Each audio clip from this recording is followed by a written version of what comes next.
감사합니다. 오늘 우리가 함께 나눌 말씀은 고린도전서입니다. 고린도전서 15장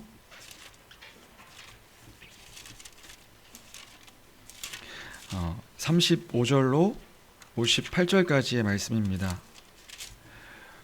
고린도전서 15장 35절로 58절까지의 말씀입니다. 제가 가진 성경은 신약성경 283페이지입니다. 고린도전서 15장 35절로 58절.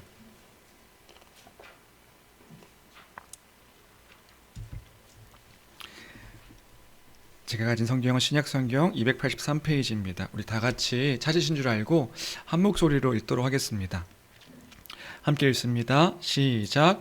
누가 묻기를 죽은 자들이 어떻게 다시 살아나며 어떠한 몸으로 오느냐 하리니 어리석은 자여 네가 뿌리는 씨가 죽지 않으면 살아나지 못하겠고 또 네가 뿌리는 것은 장래의 형체를 뿌리는 것이 아니요 다만 밀이나 다른 것의 알맹이뿐이로되 하나님이 그 뜻대로 그에게 형체를 주시되 각 종자에게 그 형체를 주시느니라.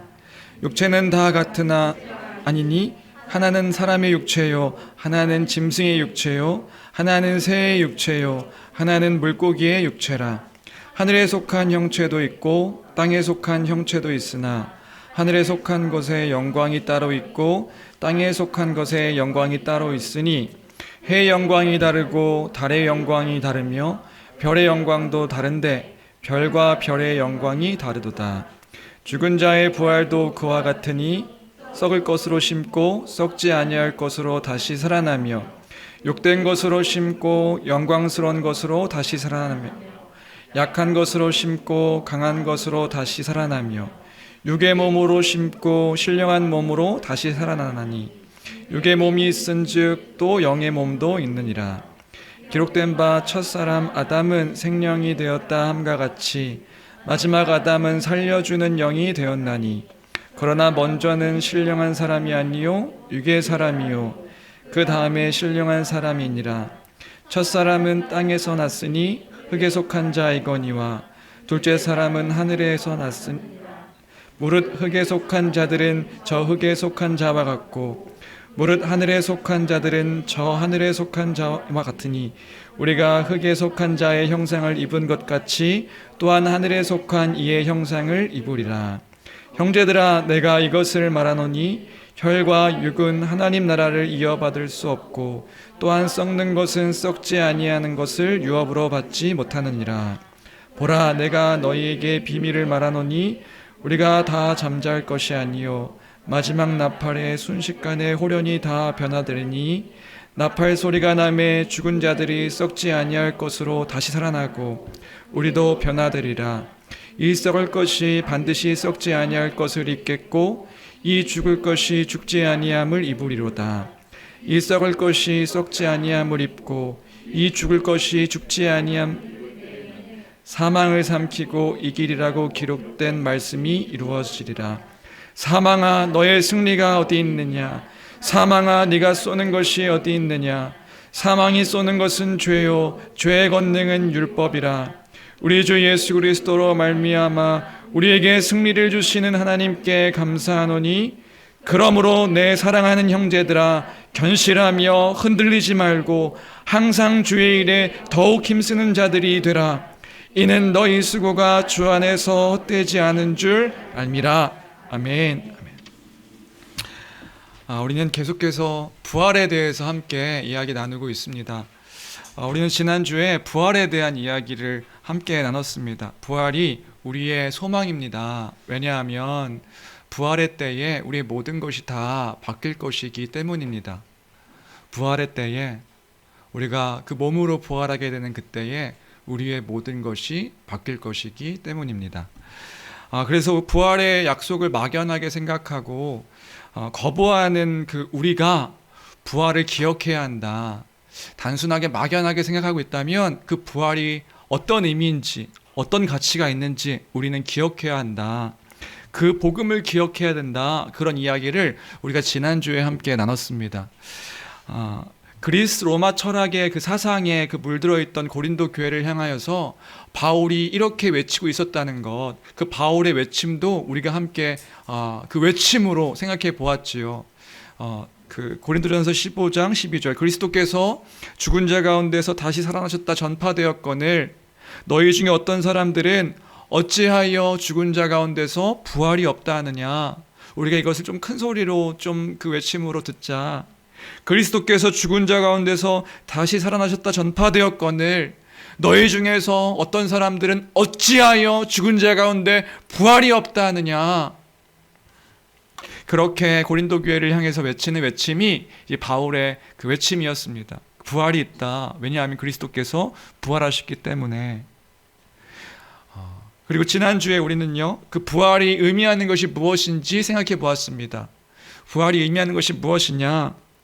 부활이 없다면 우리의 믿음은 다 의미가 없는 것이 된다.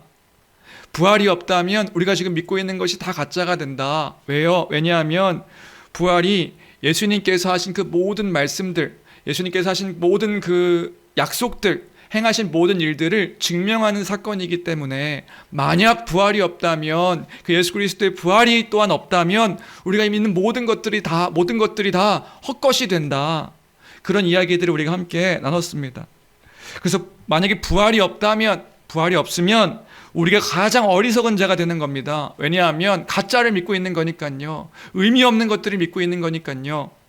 주를 위해서 그 소망을 가지고 살아가고 있는데, 그 약속하신 것들을 따라서 소망하는 것들을 갖고 그것을 믿고 살아가고 있는데, 부활이 없다면 모든 것들이 다 거짓이 되는 것이기 때문에, 부활이 없다면 죽음을 무릅쓰고 주의 약속을 그렇게 믿으며 소망하는 자들인데, 우리가 부활이 없다면 그 모든 것들이 다 가짜이기 때문에 우리가 가장 어리석은 자가 되는 것이다. 이런 이야기들을 또 함께 나눴지요. 그런데 그럼에도 불구하고 우리가 그것이 아니라 부활이 있기 때문에, 만약에 부활이 없다면 이 땅에서 무엇을 먹을까, 무엇을 마실까, 무엇을 입을까, 이런 고민이 우리의 고민이 되어야 한단 말입니다. 왜냐하면 이 땅에서의 삶이 전부가 될 테니까요. 이 땅에서의 삶이 전부가 될 텐데, 그 부활하여서 영원하게 소망케 하신 그 약속, 하나님 나라에 대한 약속이 없는데, 그 부활이 없다면 우리의 고민은 이 땅에서 어떻게 잘 살까에 대한 고민을 해야지요. 그런데 우리가 그런 고민을 하는 것이 아니라 영원한 것들을 소망하는 이유는 뭐냐 하면, 그래서 그런 얘기했죠. 부활이 있기 때문에. 그 부활의 때에 그 주님께서 다시 오셔서 우리가 온전하게 부활할 때에 우리는 모든 것들이 바뀔 것이다. 부활이 있으면 모든 것이 다 바뀐다. 그런 이야기들을 함께 나눴죠. 참된 구원, 우리가 지금 소망하고 있는 참된 구원. 그럼 구원이 뭔지, 구원이 뭐죠? 구원? 예수 믿으면 구원받는다, 이런 개념이 아니었죠. 김동훈 성도님 기억나시나요? 구원! 어저께 지난주에다 구원. 구원! 그 구원, 참된 그 복을 누리며 안식, 영생, 그 모든 것들이 그 부활에 완전 온전해질 것이기 때문에 우리는 그 부활로 인해서 모든 것들을 다 누리게 될 것이다. 우리는 그 부활을 믿는다. 막연하게 생각하는 것이 아니라 그 부활의 날들을 소망하며 살아가는 사람들이 우리다. 이런 이야기들을 함께 나눴습니다. 기억하시지요? 부활의 때 모든 것이 다 바뀐다. 그러니까 복음은 뭐냐면요, 예수 그리스도의 십자가의 죽으심과 부활입니다. 그 복음에 부활이 빠진다면, 그 부활함에 대한 그 것들이 막연하다면 우리는 복음을 어쩌면 잘 알지 못하거나 반만 아는 것일 수도 있다. 그 부활 때문에 모든 것들은 다 바뀔 것이다. 그 부활을 소망하는 우리가 되어야 될 줄로 믿습니다.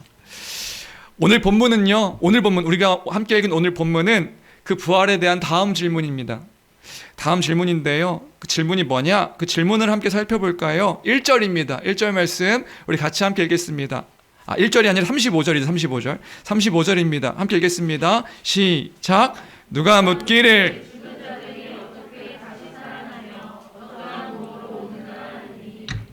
네, 그러니까 이런 겁니다. 뭐냐면요, 부활이 있다고 합시다. 부활한다고 했으니 부활이 있다고 칩시다. 그런데 부활이 어떻게 가능한가? 어떻게 다시 살 수 있는가? 어떤 종류로, 어떤 몸으로 우리가 다시 살아나는 것인가? 이런 질문을 하게 되는 거죠. 부활이 있다고, 오케이, 부활은 있는데 그럼 어떻게? 어떤 방식으로 또 어떤 몸으로 부활하는 것인가? 이런 질문을 이제 교회 안에서 할 수 있는 거죠. 어쩌면 이것은 당연한 질문일 수 있습니다. 왜냐하면 우리가 잘 알다시피 죽으면요 몸이 썩어서 흙으로 돌아가게 되는 거잖아요. 그러니까 우리가 다 알다시피 죽으면요 우리가 우리의 형체가 사라지게 됩니다. 형체가 남지 않는단 말이지요. 과학적으로 뭐 이렇게 얘기할 수 있지만 여하튼 우리 몸이 다시 그 흙으로 돌아가서 이제 원자 이렇게 작은 단위로 이렇게 이제 사라지게 되는데 몸이 다 썩을 텐데, 쉽게 얘기하면 몸이 다 썩을 텐데 어떻게 다시 살 수 있는가, 어떠한 방법으로 부활하는 것인가, 그때 우리는 어떤 모습이 되는 것인가, 이런 질문을 할 수 있는 것입니다. 또 고린도 교회 안에서도 그런 질문들을 이제 하게 된 것이고요. 궁금하지 않으신가요? 우리가 어떻게 부활하게 될까요? 어떤 방법으로 부활하게 될까요? 어떤 몸으로 부활하게 될까요? 만약에요 이것에 대해서 구체적으로 답을 해야 한다면 그 정답은 뭐냐면요, 정답은 알 수 없다. 알 수 없다가 정답입니다. 이것에 대해서 누군가 과학적인 답을 요구한다고 한다면요, 그 과학적인 답은 우리가 알 수 없다라고 말하는 것이 정직한 정답입니다. 어떻게 어떤 방법으로 부활하게 될 것인지, 어떤 형식으로 우리가 부활하게 될 것인지 우리는요 알 수 없습니다. 목사님 좀 구체적으로 좀 알려주십시오. 알 수 없습니다. 왜냐하면 성경은요 과학책이 아니기 때문에 그런 것이지요. 성경은요 과학적인 어떤 방법들을 이야기하지 않습니다. 그런데요 그럼에도 불구하고 우리는요 부활에 대해서 성경이 말하고 있는 것까지 그 말하고 있는 것까지는 잘 기억할 필요가 있습니다. 왜냐하면 그 약속이 결국에는 우리에게 소망을 주기에 충분하기 때문에 그렇다. 그러니까 과학적으로 어떻게 우리가 부활하게 됩니까? 몰라요. 어떠한 방법으로 부활하게 됩니까? 몰라요. 어떠한 몸으로 부활하게 됩니까? 어떤 몸입니까?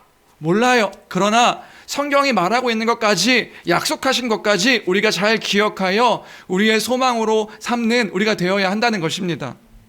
그럼 첫 번째로 오늘 본문 말씀을 통해서 첫 번째로 사도 바울은요 그런 얘기하고 있는 거예요. 뭐냐면 씨의 비유를 통해서 부활을 설명해 주고 있습니다. 35절부터 38절까지인데요 35절부터 38절까지 같이 함께 읽도록 하겠습니다. 함께 읽습니다. 시작. 누가 묻기를 죽은 자들이 어떻게 다시 살아나며 어떠한 몸으로 오느냐 하리니, 어리석은 자여, 내가 뿌리는 씨가 죽지 않으면 살아나지 못하겠고, 또 내가 뿌리는 것은 장래의 형체를 뿌리는 것이 아니요 다만 밀이나 다른 것의 알맹이 뿐이로되, 하나님이 그 뜻대로 그에게 형체를 주시되 각 종자에게 그 형체를 주시느니라. 아멘. 이게 무슨 말이냐면 이런 얘기예요. 씨앗이 있습니다. 씨앗. 그래서 제가 오늘 씨앗 하나씩 다 드릴 거예요. 씨앗이 있습니다. 씨앗. 보이시나요? 여기 씨앗? 안 보이시죠? 여기 조그맣게 씨앗이 있어요. 씨앗 안 보여요? 우리 눈 좋은 의원이는 보이죠? 그렇죠? 씨앗이 보여. 무슨 색깔이죠? 어유, 맞아요. 핑크색. 씨앗이 있습니다. 근데 이 씨앗이 어떤 것의 씨앗인지 여러분들 아시나요? 이게 어떤 것의 씨앗일까요? 저만 알죠. 제가 사왔으니까요. 저만 아는데 아무도 여기 계신 분들은 아무도 모릅니다. 근데 중요한 건 이게 어떤 꽃의 씨앗일까? 어떤 열매의 씨앗일까? 어떤 나무의 씨앗일까? 어떤 열매를 맺을까? 어떤 열매를 맺을까? 우리는 알 수 없습니다. 알 수 없는데요. 근데 분명한 것 한 가지는 있지요. 우리가 알고 있는 분명한 것 한 가지는 있는데요. 한 가지는 뭐냐 하면 이 씨를 심을 때 이 씨가요 땅속에서 싹이 나고요. 싹이 나고 그 싹이 자라서 꽃이 피고요. 어떤 것은 그 씨의 종류에 따라서 열매를 맺고 그렇게 한다는 것입니다. 이 씨가 심겨졌는데 땅속에서 자기 몸을 깨고 죽었을 때 이 씨가요, 이 씨를 통해 새로운 모습으로 자라게 된다는 것은 이제 알 수 있다는 거죠. 사도 바울이 지금 그 얘기하고 있는 거예요. 뭐냐 하면 우리의 부활도 그것과 같다. 그런 이야기를 하고 있는 겁니다. 그리고 어떤 몸으로, 어떠한 모습으로 부활할 수 있단 말인가? 우리가 죽게 되면 우리의 모든 몸들이 사라져 없어질 텐데, 그럼 우리가 어떻게 몸이 부활해서 살 수 있단 말인가? 어떻게 살 수 있단 말인가? 그러나 이거는 우리의 생각이요, 우리의 생각의 한계일 뿐이다. 하나님께서요, 그분의 뜻대로 그 형체를 주신다. 그 이야기를 지금 사도 바울이 하고 있다는 거죠. 우리 영혼이 부활한다? 아니요. 우리 영혼이 부활한다는 게 아니라요, 그 몸이 부활하게 될 것이다. 그리스도와 같이 그리스도처럼 부활하게 될 것이다. 그 이야기를 하는 것이란 말입니다. 부활이 어떻게 일어납니까? 그것이 어떻게 구체적으로는 알 수 없지만 분명한 것은 하나님께서 그 뜻대로 부활의 몸을 우리에게 허락하실 것이다. 그 이야기를 사도 바울이 교회에게 하고 있단 말이지요. 해의 영광이 있고 달의 영광이 있고 별의 영광이 있습니다. 사람의 육체가 있고 동물의 육체가 있고 새의 육체가 있고 물고기의 육체가 있습니다. 죽은 자의 부활도 그와 같을 것이다. 그렇기에 부활할 때에 부활에 맞는 그 육체가 있을 것이다. 그런 이야기를 하고 있는 거예요. 어떻게, 어떤 모습으로 모르지만, 우리가 알 수 없지만 분명한 것은 그 부활의 때에 부활에 맞는, 부활의 영광에 맞는 육체를 하나님께서 그 뜻을 따라 허락하신다. 그리스도와 같이, 그리스도처럼. 다시 정리하면요, 우리는요, 그 부활의 몸이 어떤 것인지 명확하게, 분명하게 알 수는 없습니다. 그러나 분명한 것은 뭐냐면요, 하나님께서 그분의 뜻대로 우리에게 부활의 몸을 허락해 줄 것이다. 우리가 이것을 생각하라는 것입니다. 이것을 기억하라는 것입니다. 교회여, 그 부활의 때에 우리 주님께서 그 뜻을 따라 그 부활의 몸을 허락하실 것이다. 기억하는 교회가 되길 주님의 이름으로 축원합니다. 그걸 기억하라는 거죠. 여러분에게는 이 약속이 어떤 의미가 있으실까요? 이 부활의 몸이 있다. 죽음이 끝이 아니라, 그 죽음으로 끝나는 것이 아니라 하나님께서 이 부활의 몸을 허락하실 것이다. 이것을 소망하는 우리가 되어야 한단 말입니다. 근데 이것이 우리에게 어떤 의미가 있을까요? 여러분들에게 어떤 의미가 있을까요? 한때요, 이 죽음이라는 것에 대해서 두려워했던 저에게는 굉장히 큰 위로의 말씀이기도 했던 것 같아요. 여러분, 죽음을 두려워 보신 적 있으신가요? 제가 한참 사춘기일 때 죽음에 대해서 너무나도 공포스럽게 두려워하던 때가 있었습니다. 그냥 그 어떤 한 달 반 정도의 기간이었는데요. 그 죽음이라는 공포, 믿음도 없었고요. 죽으면 천국 간다고만 알고 있던 제가요, 막 사춘기에 접어들었을 때 갑자기 덜컥 죽음이라는 것이 갑자기 이제 인식되면서 두려워지기 시작했습니다. 그러니까 제가 가장 두려웠던 것은 뭐냐면요, 죽음이라는 게 두려운데 저라는 존재가 사라지는 게 너무 두려운 거예요. 그런 경험 혹시 해보신 적 있으신가요? 저라는 존재가 사라진다? 그럼 나는 어떻게 되는 거지? 그러니까 막 죽음이라는 것을 생각하는데요, 제가 죽으면 관에 들어가서 땅속에 이렇게 들어가는 거잖아요. 그럼 땅속에 들어가면 저는 어떻게 되는 거죠? 없어지잖아요. 왜 없어지면 나는 어떻게 되는 거지? 뭐 이런 것들을 생각하니까 너무 겁나는 거예요. 무서운 거예요. 그리고 또 한편으로는요, 인생이 너무 허무한 거예요. 죽으면 모든 것들이 다 끝나는데, 모든 것들이 다 사라지는데 내가 지금 무슨 의미가 있는가? 내가 지금 살아가는 이것들이 무슨 의미가 있는가? 그런 상상을 하니까 두렵기도 하고 인생이 허무해지기도 하고. 근데 이게 제가 어느 정도 심했냐면, 이게 엄청 심했거든요. 어느 정도 심했냐면요, 제가 어렸을 때 축구를 좋아했단 말이죠. 아직도 기억나는 한 장면이 있는데, 막 축구를 하고 있다가 제가 운동장에 덩그러니 서 있는 거예요. 이렇게 서서 가만히 있는 거죠. 그 장면이 제가 기억나요. 서서 가만히 있어요. 뭐 할게요? 뭐 했냐면 생각하는 거죠. 죽으면 다 끝날 일들인데 내가 지금 축구하는 게 무슨 의미가 있는가? 내가 죽으면 끝이 다 끝나는 건데 이 지금 축구는 무슨 의미가 있는가? 이 생각을 한 거예요. 그러니까 모든 게 허무해지는 거죠. 내가 지금 먹는 게 무슨 의미가 있냐? 내가 지금 사는 게 무슨 의미가 있냐? 죽으면 내가 관 속에 들어가서 이렇게 딱 누워 있으면 모든 것들이 썩어서 없다라는 존재가 사라지고 없어지는데, 내가 사라지고 없어진다면 나의 인생은 무슨 의미가 있는가? 먹는 것도. 어린 동생들 앉혀놓고 그런 얘기하는 거죠. 넌 죽으면 다 끝난다. 뭐가 애들이 울어요. 막 엉엉 울어요. 너 죽으면 끝이야. 다 없어지는 거야. 너 엄마도 죽고 아빠도 죽고 다 죽어. 제 동생들, 사촌 동생 다 이렇게 3명 앉혀놓고,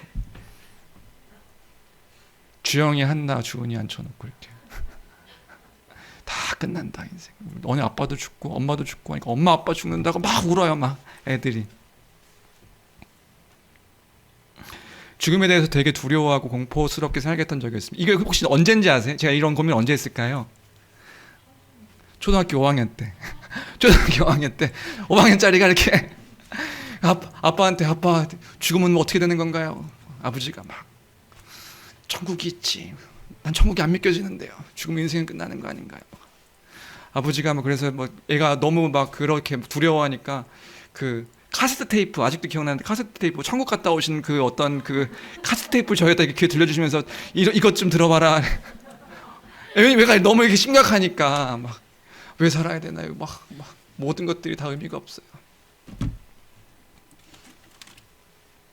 그런데요, 중요한 건 뭐냐면 기독교는요, 그 죽음이 끝이 아니라고 말하고 있는 거예요. 그 죽음이 끝이 아니다. 그 죽음이 끝이 아니라 부활이 있다. 그리고 그 부활의 몸으로 다시 사는 것이다. 그 이야기를 하고 있는 것이란 말이지요.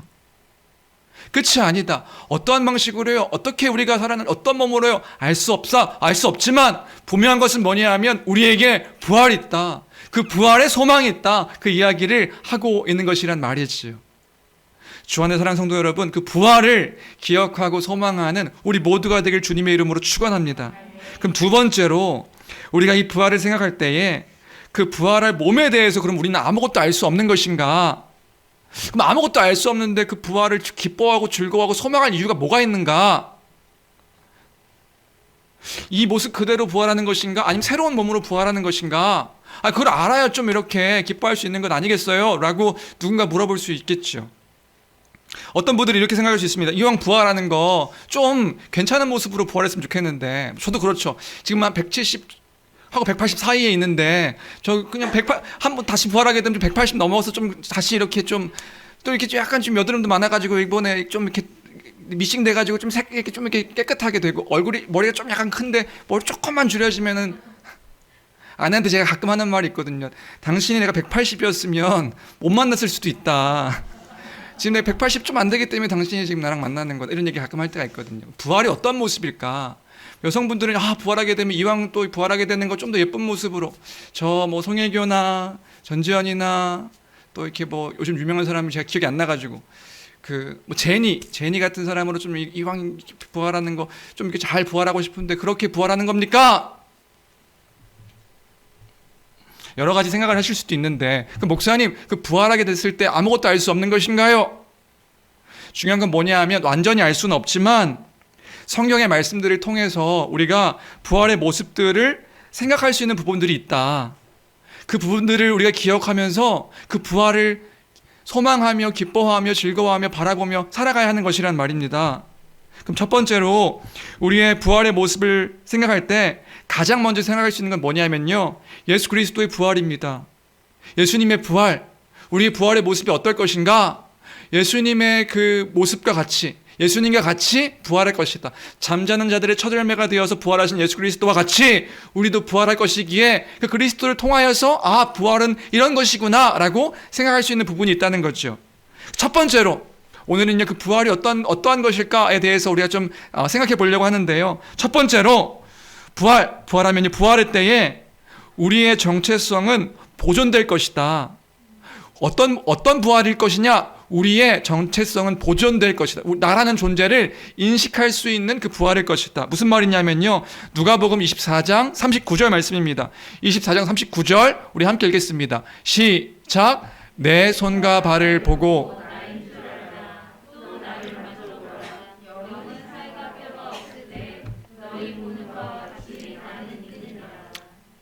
그런 거란 거죠. 뭐냐 하면 먼저는 이제 나에 대한 인식이 있습니다.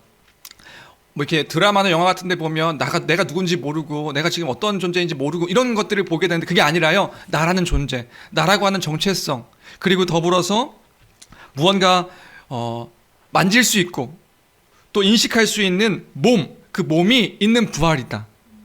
너무 당연한 얘기하고 있는 거죠. 근데 몸의 부활이다. 내가 만질 수 있고 나라는 존재를 인식할 수 있는 그런 부활일 것이다. 이게 첫 번째 우리가 기억해야 돼. 나라는 정체성이 있는 부활이다. 두 번째로 그 부활은 어떤 모습인가? 지금의 몸과 그 부활의 몸 사이에 연관이 있는 부활이다.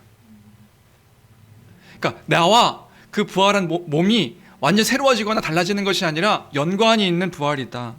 완전히 새로운 존재, 아까 얘기했던 농담처럼 얘기했던 뭔가 이렇게 갑자기 변화해 돼가지고 이 얼굴이 정우성처럼 변하거나 그런 건 아닐 거라는 거예요. 새로운 모습, 새로운 얼굴이 아니라 지금의 몸과 반드시 연결선상에 있는 부활이다. 왜냐하면 예수 그리스도께서요, 제자들에게 그 부활하신 후에 나타났을 때 제자들이 그 예수님을 알아봤거든요. 아, 예수님이시구나. 다시 알아봤거든요. 그런 부활을 우리가 생각할 때에 지금의 몸과 그 부활의 몸은 연관이 있을 것이다. 이것들을 우리가 또 생각해 볼 수 있는 것이죠.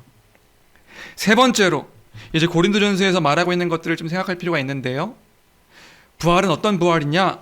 42절입니다. 42절 함께 읽겠습니다. 15장 42절 함께 읽습니다. 시작. 죽은 자의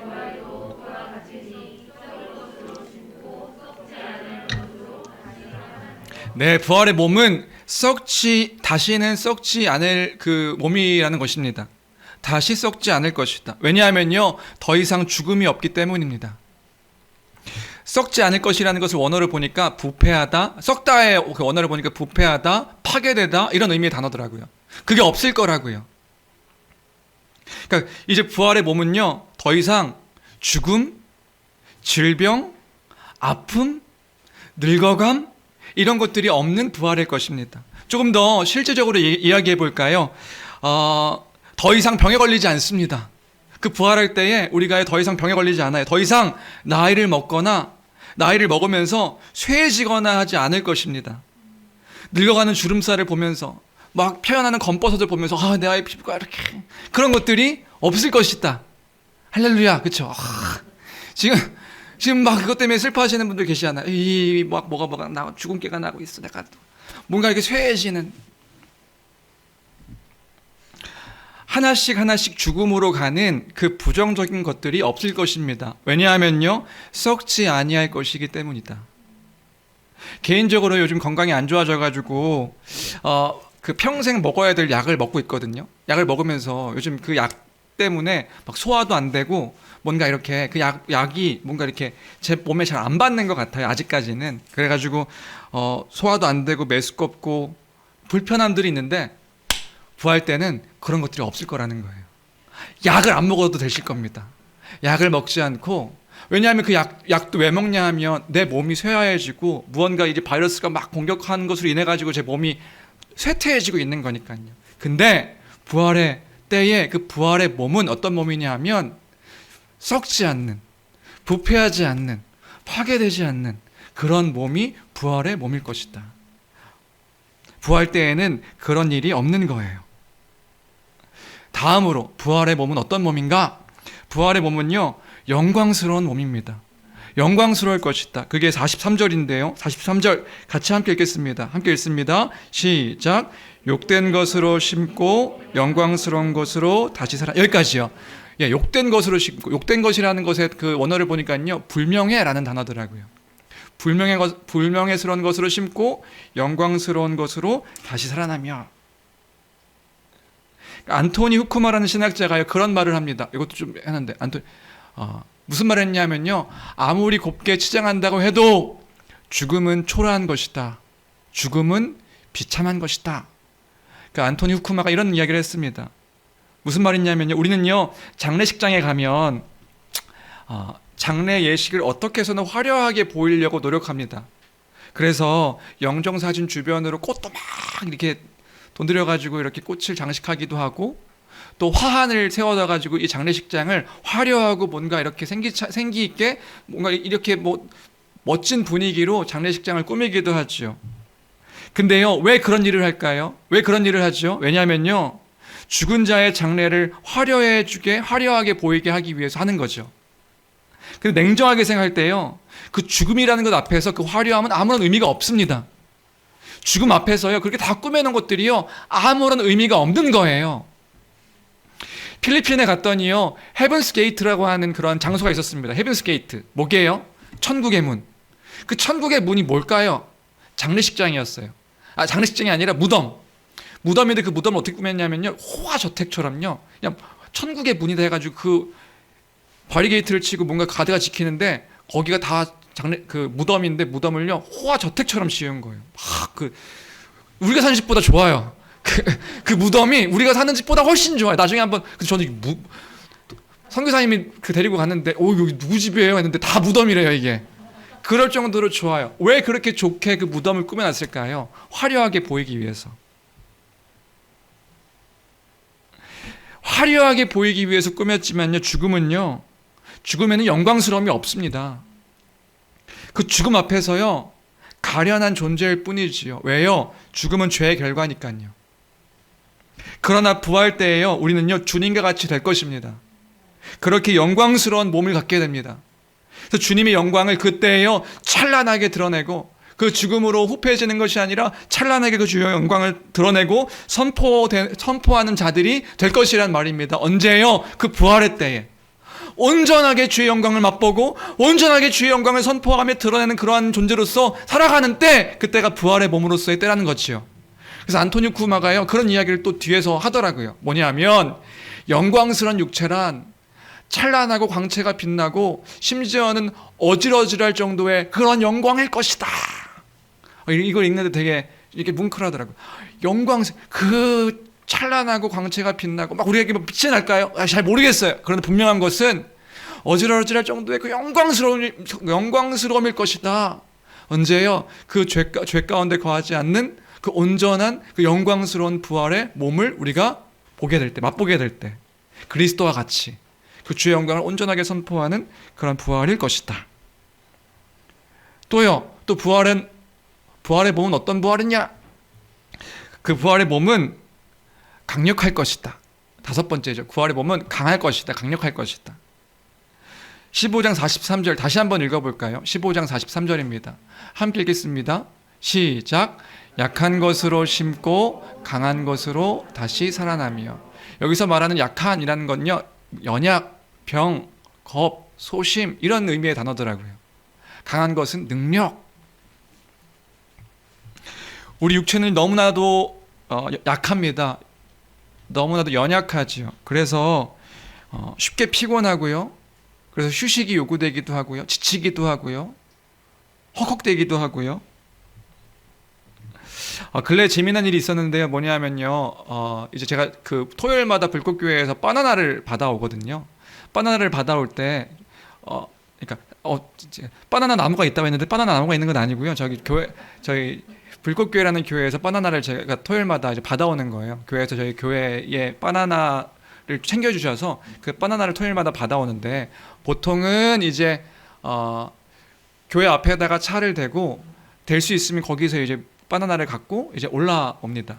근데 하루는 그러니까 교회 앞에 차를 댈 데가 없는 거예요. 차를 댈 데가 없어서 조금 먼 데에다가 차를 대고 바나나를 들고 이렇게 교회에 올라오게 된 거죠. 근데 너무 재미난 일이 생긴 거예요. 뭐냐면 다음 날 몸이 아픈 거예요. 이렇게 바나나를 들고 왔는데 근육통, 막 몸살 날 것처럼 막 쑤시고 막 그런 거 있잖아요. 도대체 내가 왜 이렇게 몸이 아프지? 몸에 문제가 있나? 뭐 때문에 그런가? 했더니 그 바나나 때문에. 그 바나나 들고 왔다고 제가 몸에 온몸이 아프고 쑤시고 막 뻐근하고 그런 일들이 발생하게 된 거죠. 왜 그럴까요? 왜냐하면 제가 이제 운동을 안 해가지고 예전엔 튼튼했는데, 예전 생각해서 그냥 탁 들고 듣는 것까지는 다 좋았는데, 이제 이게 그것만 들어도 몸이 이렇게 막 문제가 생기는 그런 몸이 돼버린 거죠. 근력이 없어진 거예요. 이 힘 자체가 없어진 거예요. 그래서 제 몸을 보면서 이거 몸이 안 좋다. 몸이 안 좋아졌다 이런 생각을 했습니다. 우리의 몸은요, 지금 이렇게 연약하고 문제가 있습니다. 쇠약합니다. 그러나 부활의 몸은요, 그 육체의 연약함, 장애물 이런 것들이 없는 몸일 것이란 말입니다. 권능으로 가득하고 연약함이라고는 조금도 없는 그러한 몸이 될 것이다. 더불어서요, 우리의 마음 역시도 너무나도 연약하고 쉽게 무너지고 두려워하며 소심한 우리의 마음인데, 부활의 때는요, 그런 몸과 마음이 강건해지는, 강해지는 그러한 몸이 될 것이다. 여전히 두려움이 염려하며 걱정하며 하는 그 모든 소심함들, 연약함들, 두려움들이 다 사라지는 그런 몸이 될 것이다. 그게 언제예요? 부활의 때, 부활의 몸이.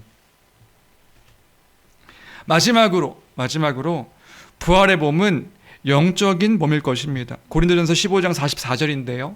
15장 44절 우리 같이 함께 읽겠습니다. 함께 읽습니다. 시작. 육의 몸으로 심고 신령한 몸으로 다시 살아나나니 육의 몸이 있은즉 또 영의 몸도 있느니라. 여기서 우리가 육의 몸이라고 말하기도 하고 영의 몸, 신령한 몸 이렇게 이야기하고 있는데 육의 몸은 무엇이고 영의 몸은 무엇일까요? 육의 몸, 신령한 몸, 영의 몸. 여기 이 본문을 자칫 오해하면 신령한 몸, 영의 몸이라고 하니까 뭔가 여기 형체가 없고 뭔가 영적인 뭔가 이렇게 영혼의 어떤 부활 이런 것들을 생각할 수가 있을 것 같아요. 육의 몸이라고 하니까 우리 육체의 몸. 그럼 뭐야? 부활은 그러면 영적인 부활인 것이란 말인가? 아니요. 우리가 오해하면 안 됩니다. 다시금 그 부활을 생각할 때 그리스도의 부활을 우리가 기억해야 되는 것이지요. 신령한, 그렇다면 여기서 말하는 신령한 몸, 영의 몸이란 무엇일까? 여기서 그 육의 몸, 신령한 몸을 이해하기 위해서는 같은 맥락에서 사용되고 있는 이 단어의 의미를 좀 생각할 필요가 있습니다. 단어의 의미. 그래서 고린도전서 2장 14절, 15절을 좀 살펴볼 필요가 있는데요. 고린도전서 2장 14절, 15절 함께 읽겠습니다. 함께 읽습니다. 시작. 육에 속한 사람은 하나님의 성령의 일을 받지 아니하나니 이는 그것들이 그에게는 어리석게 보임이요 또 그는 그것들을 알 수도 없나니 그러한 일은 영적으로 분별되기 때문이라. 신령한 자는 모든 것을 판단하나 자기는 아무에게도 판단을 받지 아니하느니라. 무슨 말인지 이해되시나요? 여기서 육이라고 할 때 그 육은 단순히 우리 육체를 의미하는 그 의미가 아닌 겁니다. 여기서 말하는 육이라는 게 뭐냐? 육은요, 성령의 일을 따르지 않는 사람, 즉 죄 가운데 거해서 하나님 없이 사는 사람, 사는 것, 그런 것을 의미하는 것이란 말이죠. 육의 몸, 성경에서 말하는 그 육이 육체를 말할 때도 있지만 여기서 말하는 육은요, 성령을 따르지 않는, 하나님 없이 살아가는 그 삶을 이야기하는 것이란 말입니다. 그리스도 안에 있는 사람들은요, 이제 그러한 죄의 유혹을 물리칠 수도 있고 그 사단의 미혹 가운데서도 그 미혹을 거부할 수도 있고 대적하여 싸울 수 있는 존재가 되었습니다. 우리가 그런 존재죠. 그런데요, 우리의 상태를 볼 때, 우리의 모습을 볼 때요, 완전히 그런 상태는 아닌 거죠. 여전히 죄 가운데 거하여서 죄의 그 유혹 가운데, 미혹 가운데 쓰러지기도 하고 넘어지기도 하고, 근데 그리스도 안에 있기 때문에 죄에서 돌아서고 하나님께로 돌이키는 삶을 또 살아가다가 또 넘어지고 또 죄 가운데서 다시 쓰러지고 또 다시 그리스도의 은혜로 살아나고, 내 속에 내가 너무나 많아가지고 그런 일들을 계속 반복하며 살아가는 것이 우리의 모습이겠지요. 지금 우리가 그런 모습대로 이 땅 가운데 살아가고 있죠. 근데 부활의 몸, 부활의 때 어떠한 일들이 있을 것인가? 우리가 지금은 그 영광의 모습들을 온전하게 살아가지 못할 때도 있지만, 우리가 신령한 몸일 때는, 우리가 그 영적인 몸일 때는, 그 하늘에 속한 자의 몸이 될 때는, 그 영광스러운 부활의 몸일 때는요, 온전한 그 성령의 지배를 받아서 죄와는 영원한 결별을 선언하게 되는 것, 선언하게 되는 때, 그때가 부활의 때요, 그 부활의 몸으로 말미암아 하나님과 온전하게, 하나님과 함께 거하며 하나님의 영광을 맛보며 그 영광을 누리며 그렇게 살아가는 존재가 되어질 것이란 말입니다. 언제요? 부활의 때에. 그 부활에 주님께서 온전하게 우리를 그 부활케 하실 때에 하나님께서 지으신 그대로 회복하시는, 아니 더 온전하게 회복하시는 일이 그 부활의 때에 있을 것이다. 그 사도 바울은요, 지금 부활의 그 모습들을 하나하나씩 이야기하면서 그 부활을 소망해야 하는 자임을 이야기해주고 있는 것이란 말입니다. 주안의 사랑하는 성도 여러분, 그 부활이 뭐가 좋은 것입니까? 그 부활이 어떤 것들을 소망케 되어지는 것입니까? 우리가 지금 함께 나눈 것들을요, 하나씩 기억하면서, 아, 부활이 어떤 것이지? 우리가 소망하는 부활이 어떤 모습이지? 하나씩 하나씩 기억하면서, 하나씩 하나씩 적용하면서 그 부활을 묵상하며 기억하는 우리가 되길 주님의 이름으로 축원합니다. 그것을 소망했으면 좋겠습니다. 이게 우리가 두 번째로 함께 나누고 싶었던 거고요. 마지막으로 오늘 본문을 통해서 마지막으로 살펴볼 것은 그겁니다. 뭐냐면요, 그 일이 그러면 언제 있는 것인가? 언제 우리가 그 부활의 몸을 입는 것인가? 51절부터 53절까지입니다. 51절부터 53절 우리 같이 함께 읽겠습니다. 함께 읽습니다. 시작. 보라, 내가 너희에게 비밀을 말하노니 우리가 다 잠잘 것이 아니요 나팔 소리가 나매 죽은 자들이 썩지 아니할 것으로 다시 살아나고 우리도 변화되리라. 이 썩을 것이 반드시 썩지 아니할 것을 입겠고 이 죽을 것이 죽지 아니함을 입으리로다. 여기까지요. 우리 주님이 다시 오실 때에 그 호련히 우리가 그 부활의 몸으로 그리스도와 같이 변화가 될 것이라는 것입니다. 그때에, 우리 주님이 다시 오시는 그때에 우리가 이 영광스러운 그 부활의 그 모든 것들을 누리게 될 것이다. 그렇게 이야기하면서 사도 바울이 그 고린도 교회 성도들 이 부활을 마무리 이야기하면서 그 부활을 소망하라는 것들을 다시금 이야기하면서 마지막으로 이야기하는, 권면하는 메시지가 있습니다. 이 얘기를 하고 싶었던 거예요. 뭐냐 하면 58절입니다. 58절. 마지막 절을 함께 읽겠습니다. 함께 읽습니다. 시작.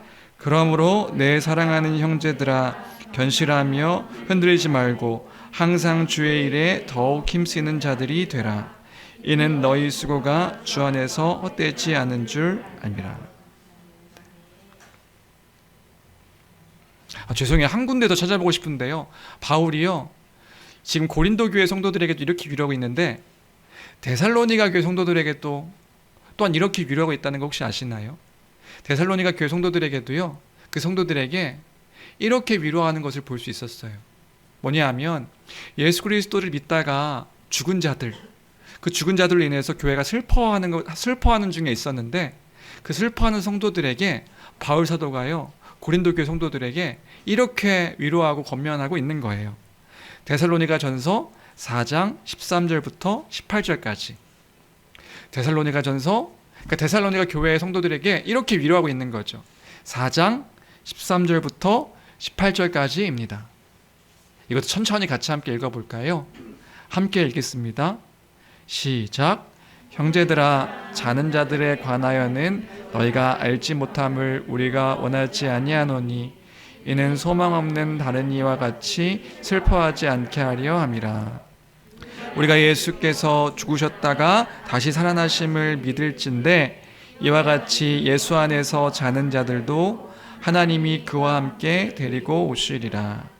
우리가 주의 말씀으로 너희에게 이것을 말하노니 주께서 강림하실 때까지 우리 살아남는 자도 자는 자보다 결코 앞서지 못하리라. 주께서 호령과 천사장의 소리와 하나님의 나팔 소리로 친히 하늘로부터 강림하시리니 그리스도 안에서 죽은 자들이 먼저 일어나고 그 후에 우리 살아남은 자들도 그들과 함께 구름 속으로 끌어올려 공중에서 주를 영접하게 하시리니 그리하여 우리가 항상 주와 함께 있으리라. 그러므로 이러한 말로 서로 위로하라. 낙심하고 슬퍼하고 염려하고 그 죽음으로 인하여서 또 한편으로는 두려워하고 어떻게 될 것인가 염려하고 있는 교회를 향하여서 그 그리스도의 부활과 또 그가 다시 오실 때에 그 예수 그리스도 안에서 죽은 자들이 함께 올 것과 그를 만날 것들을 기억하면서 그 부활을 기억하면서 그리고 주를 다시 만나게 될 것을 기억하면서 그 교회를 그렇게 위로하고 있는 거죠. 성도들아, 그러므로 이러한 말로 서로 위로하라. 그럼 어떻게 위로하는 건가요? 이게 끝이 아니다. 우리의 삶이 이것이 끝이 아니다. 우리에게 부활이 있다. 우리 주님 다시 오신다. 그럼 주님 다시 오실 때 그 부활로 말미암아 약속하신 그 모든 것들이 다 이루어질 것이다. 우리가 그것을 기대하는 자 아닌가? 그것을 소망하는 자 아닌가? 그것 가운데 염려하며 두려워하며 걱정하는 자가 아니라 우리가 그것 가운데서 소망하며 기대하며 바라보며 그것 가운데 주님을 기다리는 자가 아닌가? 우리 믿음의 선배들이요 그러한 삶을 살았다고요. 이 땅 가운데서 어떻게 하면 좀 더 잘 살 수 있을까? 어떻게 하면 좀 더 우리가 편하게 살 수 있을까? 안락하게 살 수 있을까? 그것을 인하여서 살아갔던 자들이 아니라 서로가 교회 성도들이 서로를 위로하는데, 서로를 권면하는데, 서로 함께하는데 무엇을 권면하며 무엇을 위로하며 무엇으로 함께했냐면 우리 주님이 다시 오십니다. 우리 주님이 다시 오시면 우리가 이렇게 영광스럽게 다시금 부활할 것입니다. 그 구원이 이루어집니다. 그 구원이 성취가 됩니다. 하나님의 영원한 나라 가운데 우리가 거하게 될 것입니다. 참된 안식이 우리에게 있습니다. 영원한 복이 우리에게 있습니다. 그 영생이 우리에게 있습니다. 우리 그거 기억하는 자들입니다. 우리 그거 함께 기억하는 자들입니다. 세상 사람들은 잘 이해가 안 되고 이해를 못하는 거예요. 어떻게 그런 일도 있을 수 있는가? 우리 주님이 약속하셨습니다. 우린 얘기할 수 있는 거잖아요. 우리 주님이 그것들을 바라보게 하셨습니다. 그런데 기도하는 거죠. 그러면서 우리 함께 기도했던 거죠. 교회 가요. 하늘에 계신 우리 아버지요, 이름이 거룩히 여김을 받으시오며 그 나라가 임하십시오.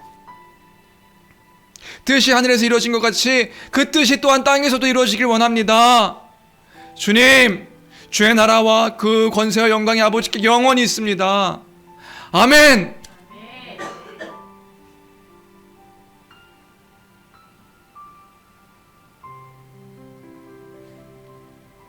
그러니까 우리가 하나씩 하나씩 묵상하는 거예요. 하나씩 이렇게. 지금 제 얘기가 그러게 부활은 그런 거구나. 부활 목사님께서 참 그렇게 얘기해 주셨네. 가 아니라 우리 삶 가운데 하나씩 우리 연약한 육체가 강건하게 되어질 겁니다. 그러니까 부활의 때에 우진주 목사님 그때 영상 같이 봤던 것처럼 우리 이 땅에서의 삶을 그 누구도 불행하다 말하지 않을 수 있는 이유가 있다면 그 부활 때문에, 그 누구도, 여기서 함께하는 그 누구도 불행하다 말하지 않을 수 있는 이유는 뭐냐면 우리 주님의 부활케 하시는 그때에 우리가 온전하게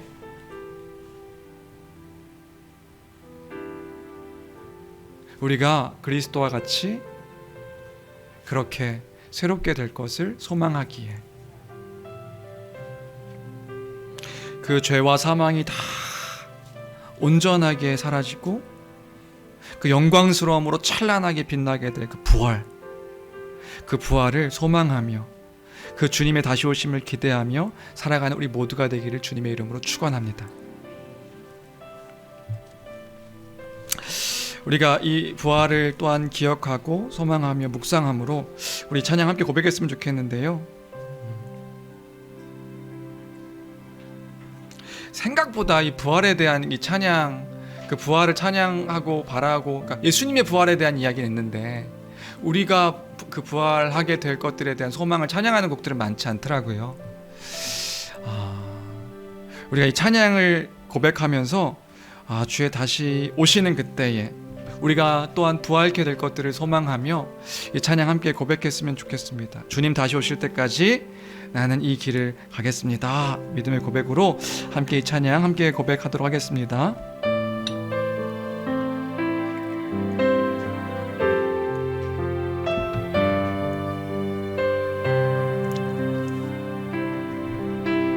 주님 다시 오실 때까지 나는 이 길을 가리라.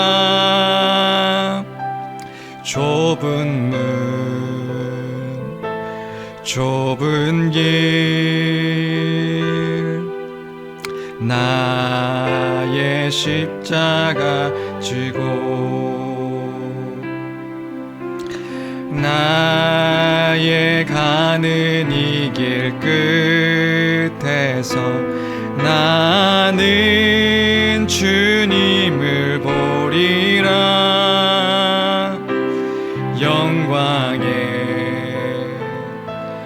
내 주님 나를 맞아주시리. 주님 다시 오실 때까지 나는 일어나 달려가리라.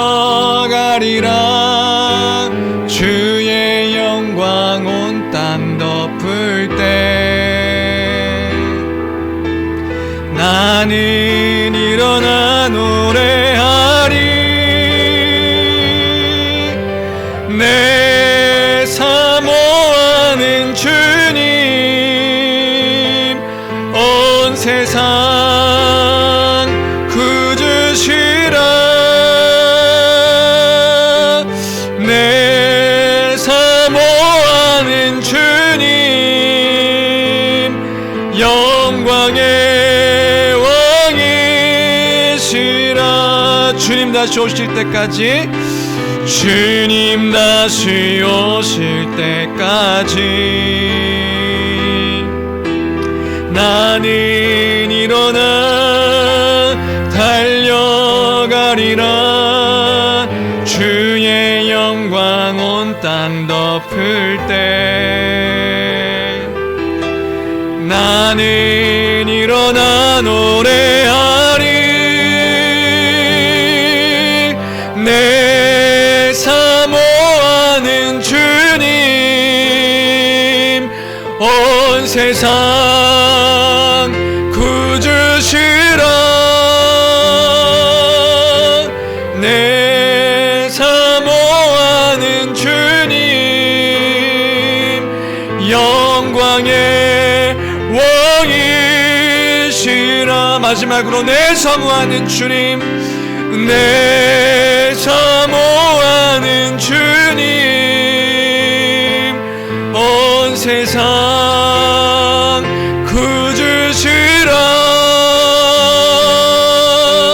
내 사모하는 주님 영광의 왕이시라. 아멘. 이 시간 기도했으면 좋겠습니다. 기도할 때에 하나님, 그 주께서 약속하신 그 부활을 소망하며 그 가운데 그 영원한 그 생명을 소망하며 살아가는 우리 삶이 되게 하여 주시옵소서.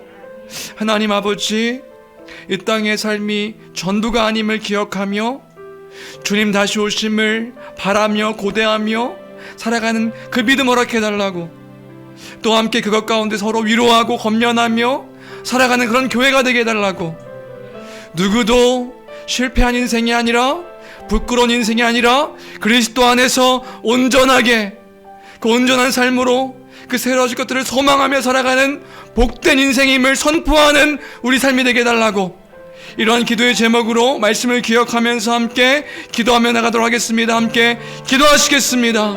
존귀하신 하나님 아버지, 은혜와 사랑을 감사합니다. 하나님 아버지, 우리를 어떠한 존재로 부르셨고 아버지 여전히 죄 가운데 있음으로 말미암아 여전히 죽음 가운데 살아갈 수밖에 없고 살아가는 우리 인생들을 예수 그리스도의 십자가로 말미암아 구원하심으로 영원한 것들을 소망케 허락하여 주셨으니, 하나님 아버지, 우리가 그 부활의 날들을 소망하며 예수 그리스도의 다시 오심을 바라며 아버지 그렇게 그 믿음 가지고 살아가는 우리의 인생 될 수 있도록 주여 도와주시옵소서.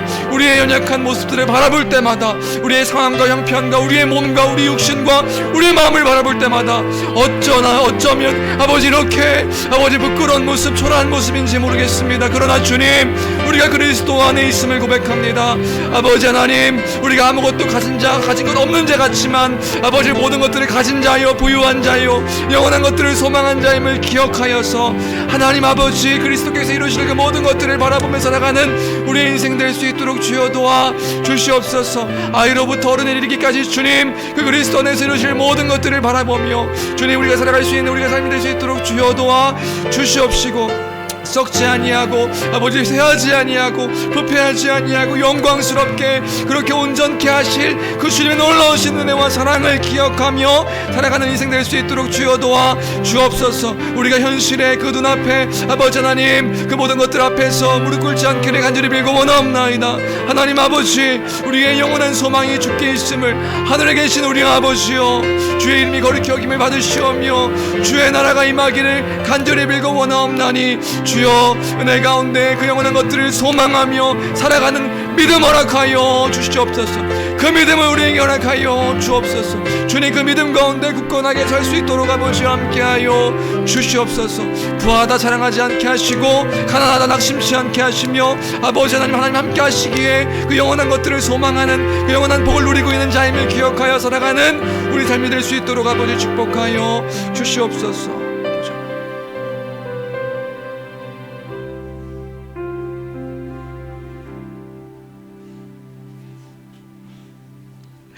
우리의 소망 되신 주여, 우리가 주님을 바라봅니다. 주의 다시 오심을 고대하며 살아가는 우리의 삶이 되게 하여 주옵소서. 주님, 어찌나 이렇게 주의 약속하신 것들을 잊고 살아가고 있는 우리인지요.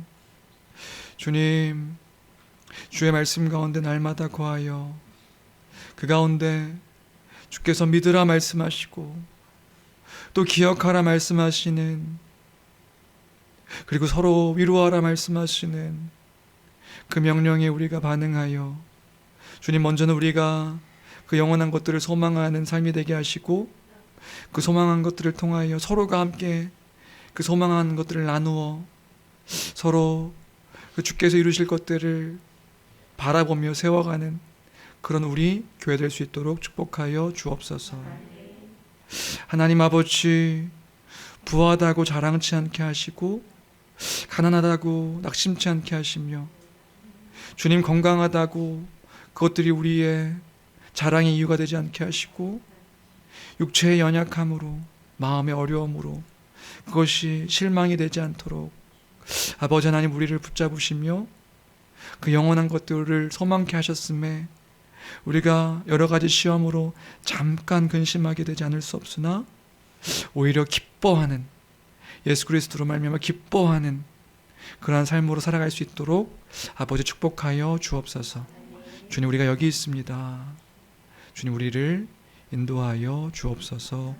함께 해주시기를 간절히 소원하며 귀하신 우리 주 예수 그리스도의 이름으로 기도합니다. 아멘.